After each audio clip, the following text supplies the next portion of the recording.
Hello and welcome back to the Pokémon 2020 Bochum Regional Championships. I'm going to be joined by Romy for the first time. Very excited to be casting alongside you. And yeah, it's going to be a very exciting match we have coming up here. Yeah, I'm definitely also really happy to be casting with you. You are an amazing player. You've done really well before in tournaments, and I'm sure you're going to be adding a lot of good things to the stream. Let's hope so. Let's hope so. Yeah. So both of these players that we're currently having is Markus Stadter and Alex Gómez, both players that have done really well. I've actually casted Alex before in the Cologne Regional where he got second, so definitely a really good placing there. Yeah, this is easily a match that you could expect to be the final, and we're getting it just in round 3. It's such a great match to be able to showcase for you guys. Markus Stadter has won two of these tournaments, two-time regional champion, and Alex Gómez has won one of the regional championships here. And as we see, we've got Markus Stadter here. He's not just a regional champion, he's also the UK national champion and Germany national champion, so he's gone beyond the regional championships and has even won those bigger tournaments in those nationals. Yeah, he's also a world champion semi-finalist, so getting top 4 in 2016. Also definitely a really good player that I think we're going to see a lot of high-end plays from. Yeah, well, probably considered to be one of Germany's best players. Been so consistent throughout multiple formats. As we see, he was able to win nationals even back in 2014 and then still be consistent over those years with the regional championships in 2018, the world championships top 4 in 2016, and he's got a very cool team here. I'm very happy to see a Grimmsnarl come out, one of my favorite Pokemon from the new games coming out here, and I'm going to be really excited to see how he's going to be running it.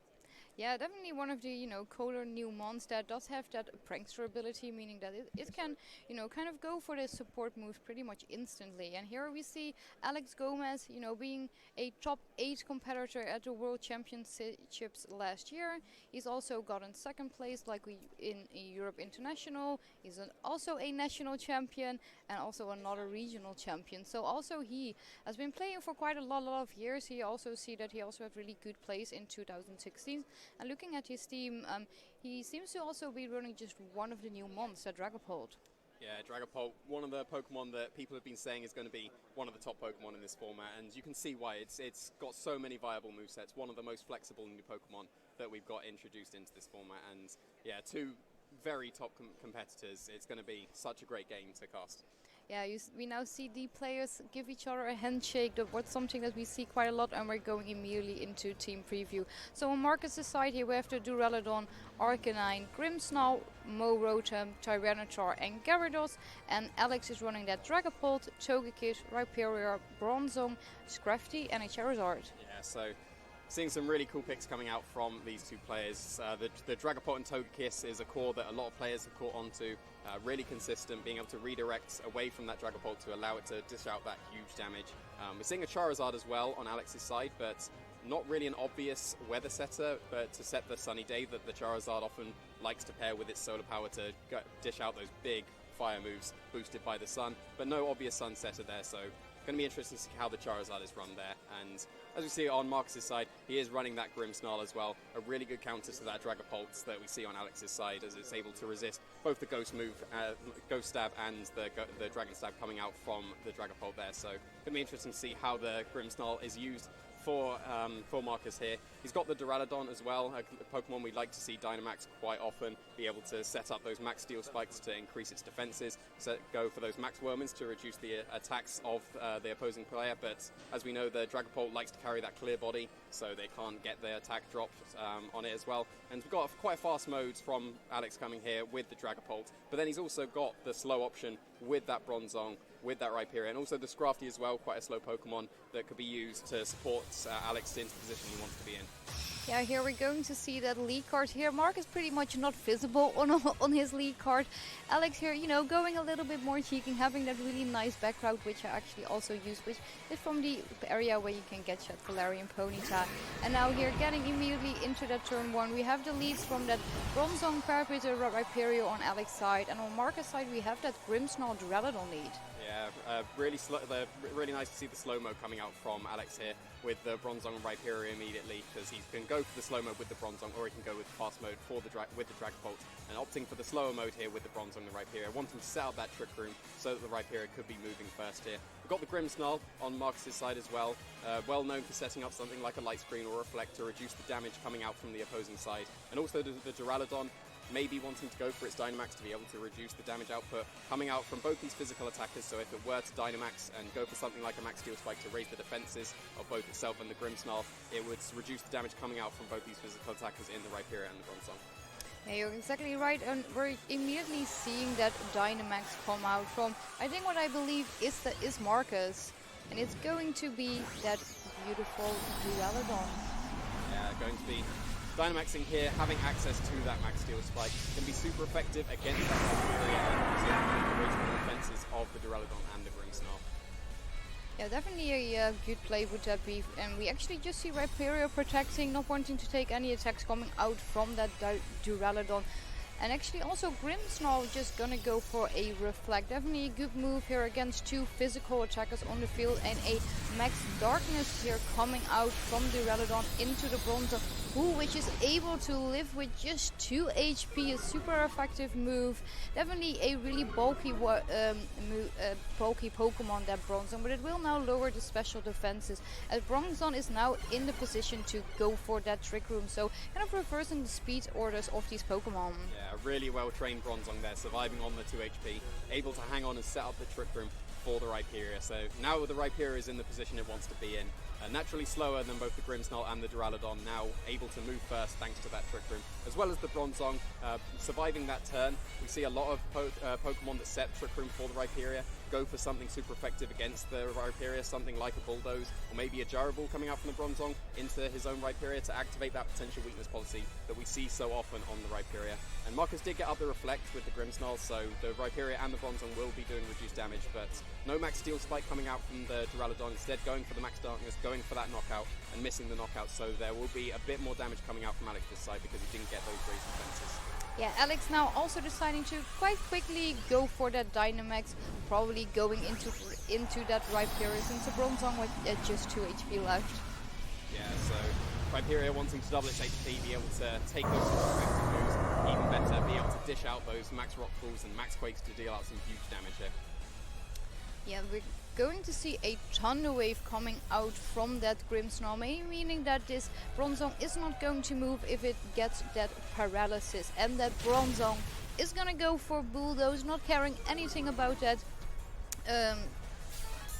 Thunder Wave paralysis not coming through there, so the Bulldoze is going to activate that weakness policy.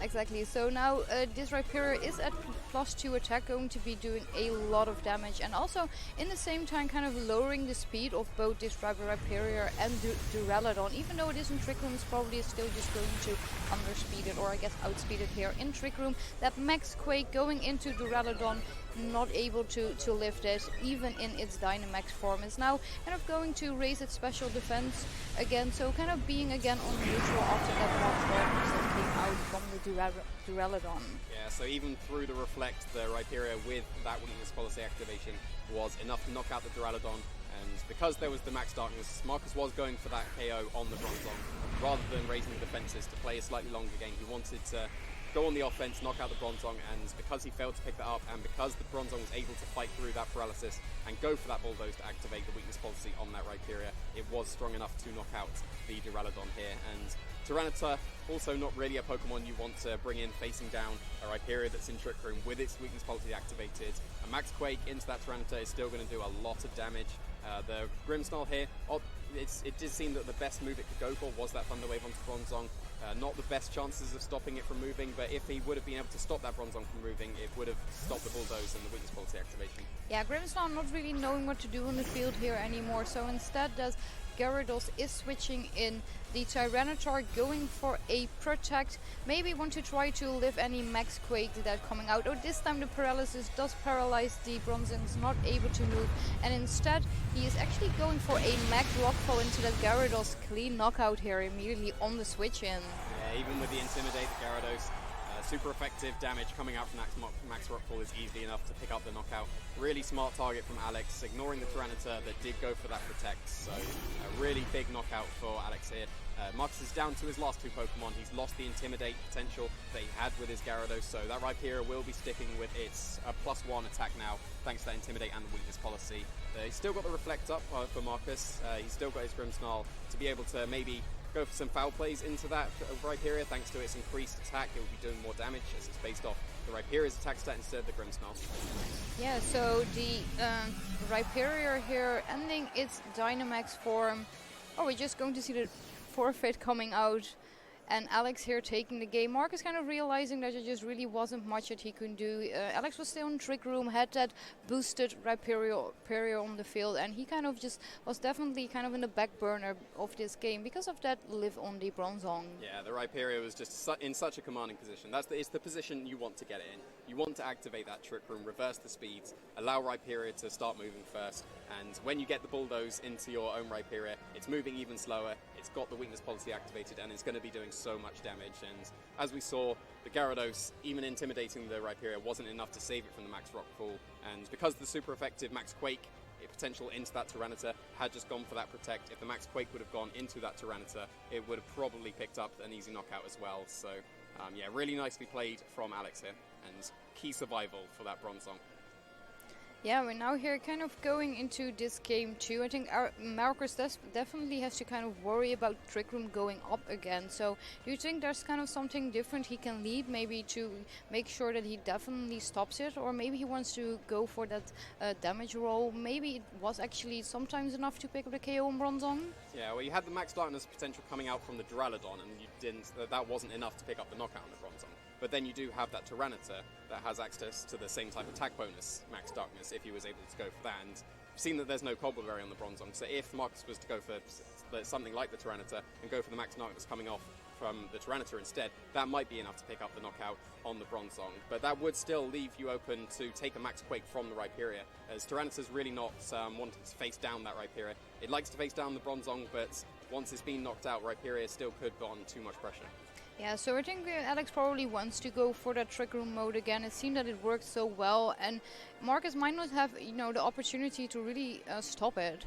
Yeah, you saw that he had to rely on a Thunderwave Paralysis on turn 2, and that's not really something you want to be relying on unless you absolutely have to. And yeah, the Rhyperior underspeeding all of Markus's Pokemon, if it gets into that Trick Room, it's going to be putting on so much pressure. So Markus does really need to stop this Trick Room, but then at the same time, Alex could decide to completely switch up his game plan. If Markus comes up with a solid game plan to counter that Rhyperior and Bronzong, and then Alex potentially switches it up completely, he could really catch Markus off guard. Yeah, he definitely also has that Dragapult Togekiss combination if he wants to lead for that. Not maybe opting to go for the Trick Room, but that did work really, really well for him in Game 1. And we are actually going to see a completely different lead here. That Scrafty and Charizard combination coming out from Alex. And Markus going with the same lead, going for that Grimmsnarl and Duraludon. Yeah, so Markus was comfortable with what he led with in the Game 1, even though he wasn't able to pick up the knockout on that Bronzong. But instead, facing down two completely different Pokemon here. The Bronzong and the Rhyperior were all that Alex needed to win that last game, so we don't have any information on this Scrafty or Charizard. So we've seen that there is some of the moves coming out from the Grimmsnarl, like the Reflect and the Thunderwave, so we have some information from Markus, but Alex is able to switch up his game plan here and go for something that Markus won't expect at all. Yeah, so this Charizard might have to kind of worry about that Duraludon a little bit in case it does run something like a electric move, like that Thunderbolt. Yeah, it's a common coverage move that we sometimes see on the Duraludon. Duraludons like to carry something like an Assault Vest, so you can afford to have that coverage available to you. But yeah, Alex is going to be Dynamaxing one of his Pokemon turn 1.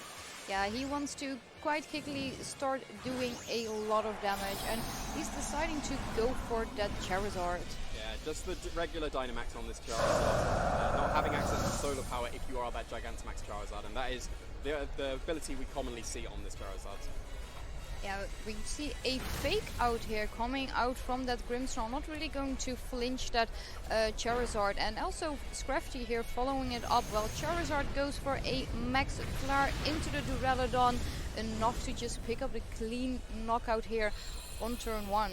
Yeah, fantastic turn for Alex. The Duraludon not known to be the most specially defensive Pokemon, and even without the sun set up, the Charizard was easily able to pick up the knockout there. And I was saying before that there was no obvious sunny day setter for the Charizard, but Charizard doesn't need any help. It can set up the sun for itself, going for that max flare, and now it's going to be doing so much more damage. Now that it will get the sun boost to its fire moves, and it had access to that solar power as we saw it take that little bit of recoil, it's going to be doing some huge damage with its Dynamax moves here.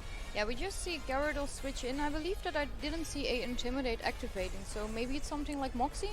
Yeah, that would be the alternative ability to the Gyarados. Sometimes going for those Moxie boosts, trying to set up something like a Dragon Dance, and then snowball your way through the opposing Pokemon with those boosts with the Moxie. So that might be why it wasn't able to survive the Rhyperia's Max Rockfall in Game 1, as it wasn't able to intimidate the Rhyperia here.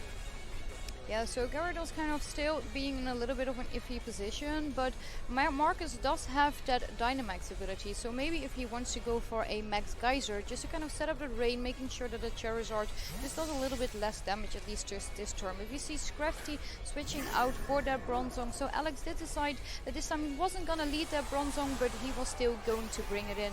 So Markus this time is going to go for his own Dynamax, and is it going to beat that Gyarados? Yes, it is. So, most likely wants to counter the sun here with some of his rain, thanks to that Max Geysers that will be coming out from this Gyarados.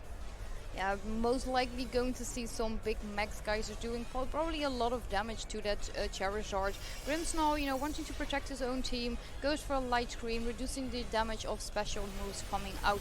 Charizard going for a Max Airstream here.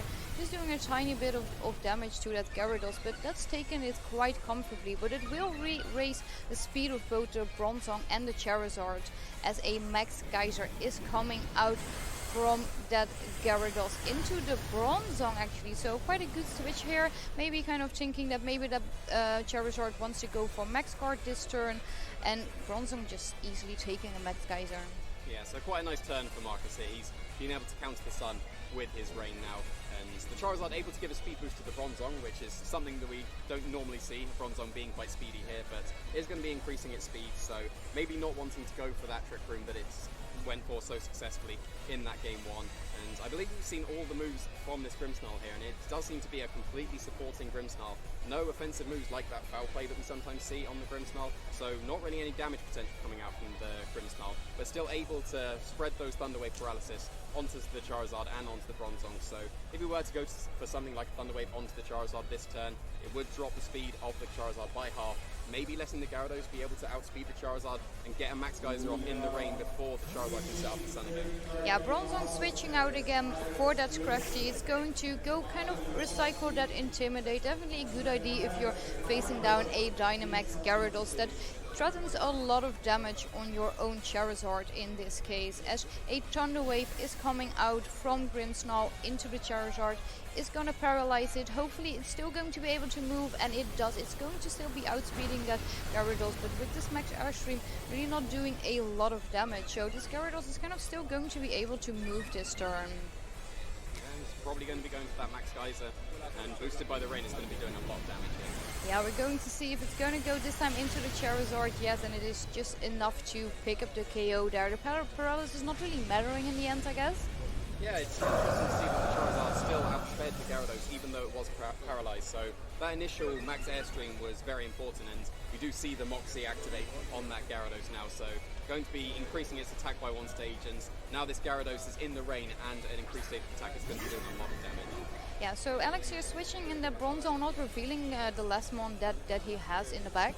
Yeah, I would expect that Rhyperior to be in the back. It was so successful for Alex in Game 1, and the fact that he has brought his Bronzong into this game to set up potential Trick Room, most likely going to be that Rhyperior in the back. And Scrafty switching in here has brought Fake Out pressure back onto the field, but as that Gyarados still has one more turn of Dynamax, it will be immune to the flinching from that Fake Out. So Gyarados is able to fire up another Max Geyser here, and going to be doing a lot of damage with that rain and +1, and thanks to Fake Out not being able to flinch the Gyarados this turn, it's going to be doing a lot of damage. Yeah, so the Scrafty did switch in again, so lowering the attack stat of that Gyarados. I believe it's probably now going to be at -1. And the fake out of Scrafty is going to go into that Grimmsnarl, just kind of avoiding it to make sure that it can't go for another paralysis, another Thunder Wave. And a Max Geyser here coming out just enough to pick up the KO on this Scrafty here. So he's going to get another Moxie boost here. Yeah, so going to be increasing its attack even more, going to be doing even more damage, but going to probably be seeing that Trick Room from the Bronzong as we do see that, and maybe setting up the Rhyperior in the back for a late game sweep with the Rhyperior. Going to be underspeeding all of Markus's Pokemon again, and he has lost his access to his Dynamax now. The Charizard has used Dynamax, so we won't be able to see the Rhyperior go for that Dynamax, but it's still going to be underspeeding all of Markus's Pokemon. It's still going to be able to put a lot of defensive pressure onto the field, and even without a max Rock Ball, something like a Rock Slide, it's going to be super effective against that Gyarados, and it's still going to be doing a lot of damage. Yeah, with Rock Slide you kind of have to worry about it actually hitting. I know in the last round we had some quite important misses here, and so hopefully for Alex here, if he decides to go for a Rock Slide, he's going to be able to hit it. So a Thunder Wave coming out from that Grimmsnarl there into the Bronzong, hopefully paralyzing it, but Bronzong really doesn't care a lot, just goes for a Bulldoze just like we saw in game 1. It's going to be activating that weakness policy on that Rhyperior, but also kind of slowing everything else down. But since it is going to be hitting all 3 of these Pokemon, they're kind of relatively still going to be around the same speed. So Rhyperior going for a Rock Slide is going to hit both targets enough to pick up the knockout on the Gyarados here. Grimmsnarl here able to hang on luckily to it, but Mark is now down to his last 2 Pokemon as well as Alex. Yeah, so Thunder Wave not getting that paralysis on the Bronzong again, able to break through and activate the weakness policy once again with the Bulldoze, and Rotom being the last Pokemon for Markus here. A very good Pokemon to face down a Rhyperior, but you want to face it down outside of Trick Room, as Rhyperior is going to be able to move first and do a lot of damage with the weakness policy that has activated, increasing its attack stages. So Rotom's going to have to potentially dodge a Rock Slide or take that Rock Slide, especially with that Rock Reflect going up now. Yeah, Grimmsnarl going for that Reflect, just kind of wanting to reduce the damage coming out from this Rhyperior as it goes for the move called Rock Wrecker. Definitely not something that we see a lot, but actually with 5 HP that Rotom is living, it's going to be munching on his Citrus Berry, healing a little bit back as Leaf Storm here comes out, actually going into the Bronzong, just doing a little bit of damage. Maybe predicting something like an Ally Switch? Yeah, as Bronzong resisting that Leaf Storm, it would make sense that Markus was predicting something like that Ally Switch coming out into the Rhyperior, but Rock Wrecker, the strongest move that Rhyperior has access to, equivalent to those Giga Impacts that we see. It's going to have to take this recharge turn now, so Alex really wanting to pick up the knockout on that Rotom, but a really well-trained Rotom, able to survive that boosted Rock Wrecker, and now the Rhyperior won't be able to move this turn. Alex is going to be wasting a turn of his Trick Room here. Yeah, so Grimmsnarl just going for a Thunder Wave, not going to do anything as a Gyro Ball is enough to pick up the KO on this Grimmsnarl. Didn't really have anything to do here, and we do see that the Rhyperior go for the recharge, and this time the Leaf Storm is going to hit, but because of those -2 that it's on the special attack that it got from the previous Leaf Storm going into Bronzong, it's not able to pick up a KO. Yeah, so Alex here, he just needs to connect one more Rock Wrecker into that Rotom to pick up the knockout. There's one more turn of Trick Room, so Rhyperior and the Bronzong will be moving first this turn, so if the Rotom has something like Protective, we'll want to go for it here to stall out that last turn of Trick Room, and then probably hope for some paralysis on that Bronzong. Yeah, Bronzong just going for an Iron Head, doing a tiny bit of chip damage, while Rhyperior follows up with a Rock Slide. It is going to be connecting and enough to pick up the KO on the Rotom on Markus' side. Yeah, so not having to rely on the Rock Wrecker, just going for the Rock Slides and knocking out this Rotom, and yeah, just a great showing of Rhyperior and Bronzong coming out here. The Rhyperior able to dominate game 1 so comfortably, and then Alex was still able to switch it up with his Charizard mode, but then still had the Rhyperior left in the back and did exactly the same thing, was able to sweep through with that Trick Room. Yeah, kind of the Bronzong combination with the Bulldoze, able to activate your own weakness policy, immediately, get that Rhyperior to +2 stages of attack, and, it can immediately start dealing out so much damage. Definitely a play I think was really good at. He knew that his Charizard was probably going to faint this turn. He's just going to go for Trick Room with his Bronzong, so that if Rhyperior switches back in, he's in a really good position. Yeah, and we saw that Markus's, it seemed like his best way to stop the Trick Room was to rely on that paralysis from Thunderwave, and that's not the most reliable way of stopping a Pokemon from moving. It can happen, and when it does, it's going to be very beneficial for you, but no paralysis. Well, we saw 2 paralysis after the Bulldoze turn, so not the turns that Markus would have wanted the Bronzong to be paralyzed, and able to set up the Rhyperior into such a commanding position. Yeah, so Markus kind of had a team where you really feel like he either wanted to kind of outstall the Trick Room, but I didn't really see a lot of things to really stop it. But I think now in this format, we're going to see more and more Trick Room. Yeah, it does seem like quite a strong combination, especially with these Pokemon we've seen before. We've had Rhyperior before in previous formats, and it really seems to be shining right now with the Dynamax, with the weakness policy. This just seems to be the perfect format for it, and the perfect environment for the Rhyperior is Trick Room.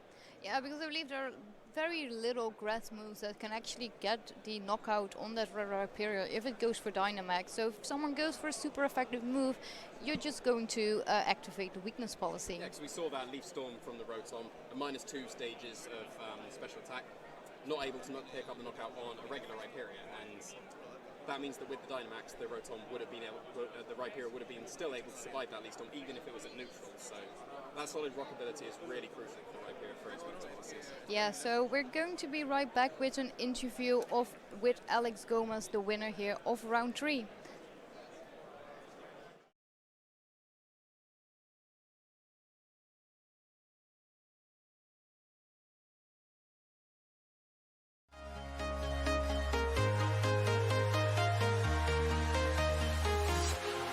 Walking alone, the streets are empty. The only thing I can see is my own silhouette. I'm getting stronger, step by step. The clock is ticking, but there's no time for regrets. I've been flying from town to town, from London to Taiwan. I've been all around the globe, trying to protect your soul. We are heroes tonight. We will fly above the sky. We are heroes tonight. Yeah. We are heroes tonight. We will fly above the sky. We are heroes tonight.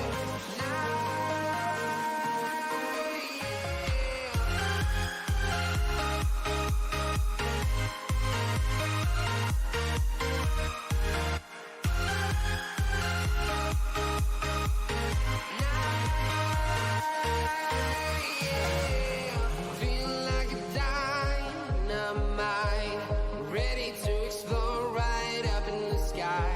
I need you to listen, I need you to hear, and don't show any fear. I've been flying from town to town, from London to Taiwan. I've been all around the globe, trying to protect your soul. We are heroes tonight. We will fly above the sky. We are heroes tonight. Yeah. We are heroes tonight. We will fly above the sky. We are heroes tonight.